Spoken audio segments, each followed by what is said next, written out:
Pergerakan Pemuda UMNO Malaysia.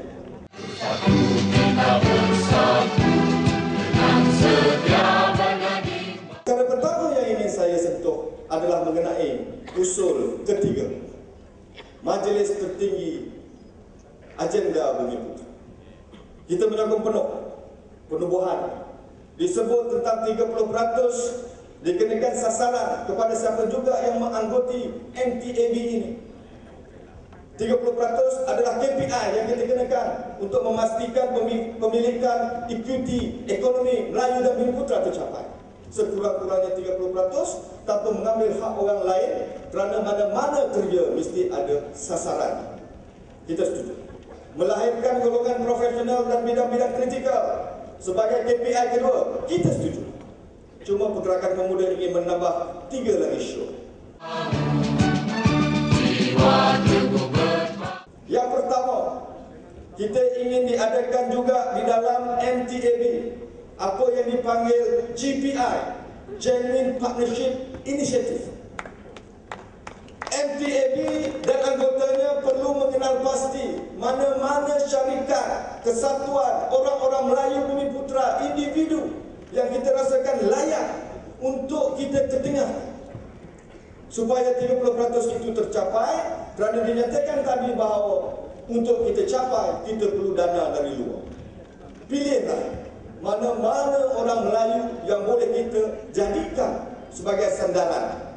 Kerana kegagalan kita sebelum ini, orang yang menjual untuk jangka masa pendek seperti yang dinyatakan dalam ucapan dasar Presiden, Alibaba, ketirisan, kecurangan keuangan tidak lagi berlaku, kerana MTAB adalah badan yang akan kita pertanggungjawabkan. Orang yang kita wakili ini tidak lagi membuat perkara tersebut.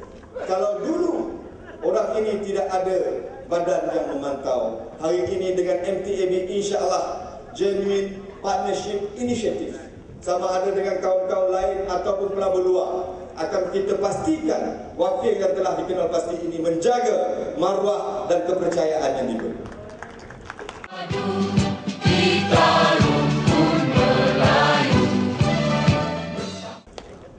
Kedua, show yang ini kita cadangkan.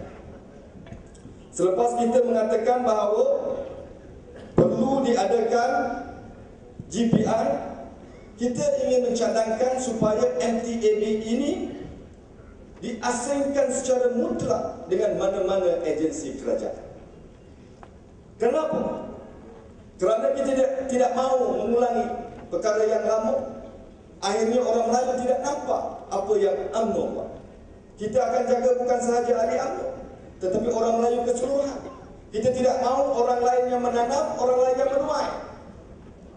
PKNS umpamanya dibentuk di Selangor oleh kita, dan MTAB ini yang akan dikendalikan oleh orang UMNO bagi pihak rakyat teramai akan memastikan bahawa UMNO akan terus berperanan, boleh diletakkan di bawah transformasi parti yang sedang kita bincangkan.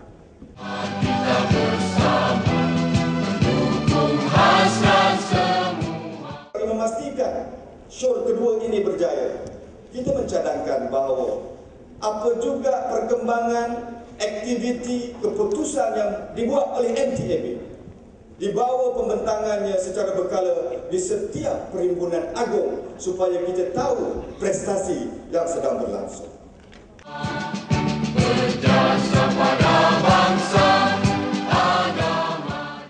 Dalam MTAB, seperti yang diperkenalkan Talent Corp di bawah JPM, MTAB kemudiannya nanti akan menjadi lebih kurang macam Talent Corp. Mana-mana anak muda Melayu Bumi Putra yang datang kepada mana kementerian ingin menunjukkan kelebihan, mari datang ke MTAB dan kita akan bina senarai penuh anak muda yang cemerlang yang boleh kita ketengahkan, yang akhirnya menjadi modal insan Melayu Bumi Putra yang boleh dibanggakan. Yang buat siapa?